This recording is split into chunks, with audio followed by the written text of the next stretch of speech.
তফসিল ঘোষণার সময় চলে আসলেও এখনও নির্বাচন কমিশন লেভেল প্লেয়িং ফিল্ড নিশ্চিত করতে পারেনি বলে মন্তব্য করেছেন জামায়াতের সেক্রেটারি জেনারেল মিয়া গোলাম পরওয়ার। ত্রয়োদশ জাতীয় নির্বাচন সামনে রেখে জামায়াতের 6 সদস্যের একটি প্রতিনিধি দল সোমবার সকালে প্রধান নির্বাচন কমিশনারের সাথে বৈঠক করেন। বৈঠক শেষে জামায়াতের সেক্রেটারি বলেন, এখনও মাঝে মাঝেই দেখা যাচ্ছে আইন শৃঙ্খলা পরিস্থিতির গুরুতর অবনতি হচ্ছে।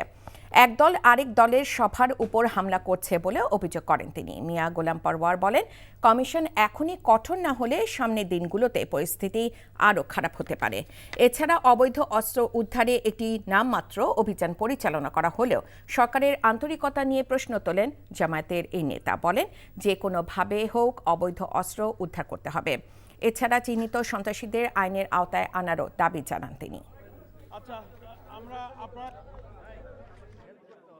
বিদ্যমান প্রশাসনিক অবস্থার কিছু তথ্য প্রমাণ স্পেসিফিক আমরা ওনাদের সামনে তুলে ধরে বলেছি যে এই অবস্থা থাকলে এটাকে আমরা লেভেল প্লেইং ফিল্ড হিসেবে গ্রহণ করব না, সুনির্দিষ্টভাবে আপনাদেরকে পদক্ষেপ নিতে হবে এবং after declaration of schedule election কমিশনের কাছে সব এখতিয়ার চলে আসবে প্রশাসনকে যথাযথভাবে নিরপেক্ষ রাখা, প্রয়োজনে রদবদল করা।